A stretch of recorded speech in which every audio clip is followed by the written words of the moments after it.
What's up guys, bienvenue What's à cette up? capsule vidéo pour cette semaine. Je suis avec Livio, vraiment content d'être avec vous cette semaine. Puis avant tout, on aimerait remercier Anne-Clémence qui a fait la vidéo Merci la semaine dernière, parabole sur les talents. C'était super intéressant pour vrai. Allez la checker si vous ne l'avez pas fait encore pour vrai. Hey, c'est bon cette thématique parabole. Ouais, moi j'aime ça. Ça fait vraiment du bien dans mon été. J'espère que ça vous fait du bien aussi, que ça vous encourage dans votre foi. C'est vraiment pour ça qu'on fait ça, guys. Puis cette semaine, on était ensemble avec Livio. Puis on avait une parabole à cœur qu'on voulait vous partager, qui est la parabole de la lampe. Vous l'avez sûrement déjà entendu plein de fois. Ok, c'est très connu. Fait que cette parabole-là, on la trouve dans le sermon sur la montagne, ok? Qui est un sermon de Jésus, en fait, qui s'adresse à une foule. Et il dit vraiment plein de choses super intéressantes. On t'invite à le lire. C'est dans Matthieu 5, verset 14-15. Puis, en gros, Jésus, dans cette parabole-là, la parabole de la lampe, il raconte que nous, les chrétiens, on est la lumière du monde et qu'on est appelés à briller. Un peu comme il donne l'image d'une ville qui est construite en haut d'une montagne, ok? La ville qui est construite en haut d'une montagne, on peut pas cacher sa lumière. Elle est là pour ça, elle est là pour briller, ok? Et comme dans une maison, ok, la lumière est importante. Et si tu n'as pas de lumière, ben, tu sais pas où tu t'en vas, puis etc. Donc, la lumière dans une maison affecte tous les petits gestes au quotidien. Donc, c'est important. Et Jésus nous dit que nous, on est appelés à être la lumière du monde, donc à briller devant tout le monde. Puis c'est comme ça que les gens vont voir qu'il y a quelque chose de différent en nous, ok? Et que cette lumière-là, ben, nous vient de Jésus. C'est Jésus qui nous la donne. Mais qu'est-ce que ça veut dire ça pour nous aujourd'hui? Qu'est-ce que ça veut dire pour nous aujourd'hui? Bonne question. Toi, Olivia, qu'est-ce que t'en penses? La façon dont je comprends cette parabole, c'est à propos de l'influence. Yeah. Et puis Jésus nous appelle à être des bonnes influences. Et aujourd'hui, influence, c'est un mot qu'on entend tout le temps, notamment influenceur, ok?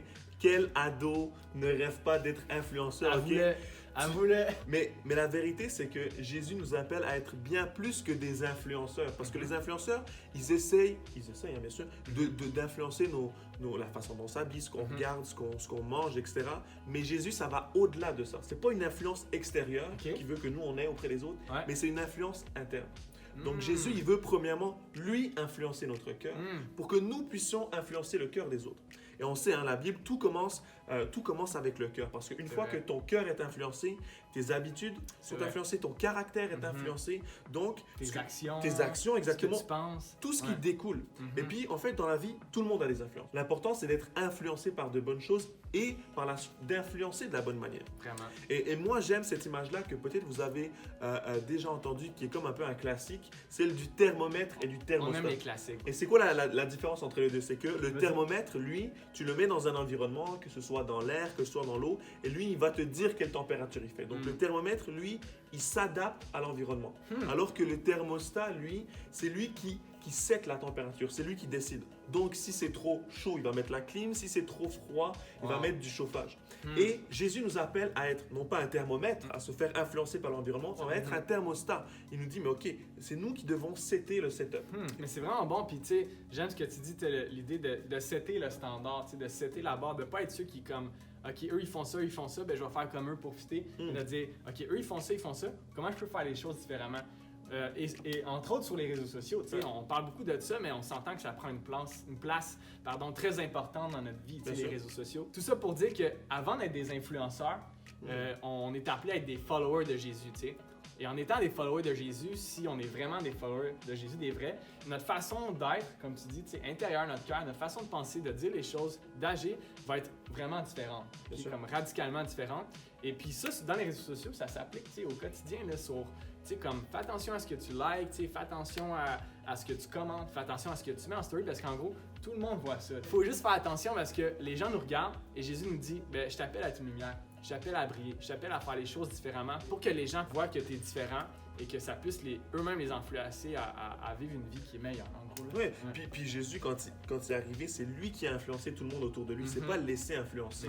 Puis, de la même manière, si nous, on reçoit la lumière de Jésus à l'intérieur de nous, il faut que cette lumière-là, on la propage, qu'on la diffuse et puis qu'on soit cette différence-là. Tu sais, le slogan de Slash Beats la zone, c'est exactement ça, c'est à propos de l'influence. Prends ta place, sois le changement, fais la différence. Et c'est exactement ça. C'est le moment où tu réalises la lumière que tu reçois. Tu n'as pas le choix. Comme la parabole le dit, tu ne peux pas cacher ta lumière. Non. Parce que la lumière, elle est tellement forte qu'elle brille pour tout le monde aux alentours de toi. Exact. C'est important, j'aime ça ce que tu dis parce que la lumière, peut-être que tu l'as en ce moment et tu te dis, ouais, c'est vrai, je reconnais que je suis chrétien puis que je pense différemment que les autres et tout. Mais des fois, t'es comme un peu, timide par rapport à ça, puis t'oses pas trop te mouiller, parler de ta foi et tout, mais on veut vraiment t'encourager à le faire aussi, parce que c'est comme, la lampe de poche sur ton téléphone, ça me rappelle à Momentum, c'était juste fou quand le soir, samedi soir, tout le monde a sorti son sel avec la lumière, j'étais comme wow, la salle, c'est complètement transformé, l'atmosphère, l'environnement, puis tout le monde, sortait sa lumière pour briller. Tu avais le choix quand même de garder ton téléphone et ta lumière dans ta poche, la garder pour toi, la garder cachée, Donc au quotidien dans ta vie, est-ce que tu décides trop souvent de cacher ta lumière, la garder pour toi, quelque chose de privé? Puis oui, effectivement, c'est quelque chose de privé, mais en tant que chrétien, Dieu nous appelle à communiquer cette lumière-là. Si être chrétien pour toi, c'est un trésor qui mérite d'être partagé aux autres et pas juste d'être gardé pour toi. Donc, on te challenge de cette façon-là cette semaine. C'était tout pour nous. Pour vrai, j'espère que ça t'a encouragé, j'espère que ça t'a challengé dans ta foi. Et va lire la parabole. Va lire la parabole dans Matthieu 5, 14, 15. Puis on se dit à la semaine prochaine, guys. Yes, à la semaine prochaine. Yes, bonne semaine. Bye tout le monde. Ciao.